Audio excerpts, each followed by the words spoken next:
દહેગામ તાલુકામાં હાલીસા જિલ્લા પંચાયત અને લવાડ તાલુકા પંચાયત બેઠક માટે પેટા ચૂંટણી યોજાવાની છે. લવાડ તાલુકા પંચાયત બેઠક માટે કોંગ્રેસના ઉમેદવારે ઉમેદવારી નોંધાયા બાદ આજે ભાજપના ઉમેદવાર હરસનબા પરેશસિંહ ચૌહાણે ઉમેદવારી નોંધાવી હતી.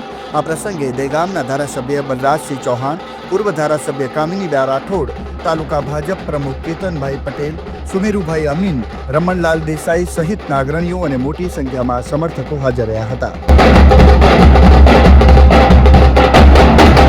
હરસનબા પરેશસિંહ ચૌહાણ, લવાડ તાલુકા પંચાયત સીટ બે ઉમેદવારી નોંધાઈ છે.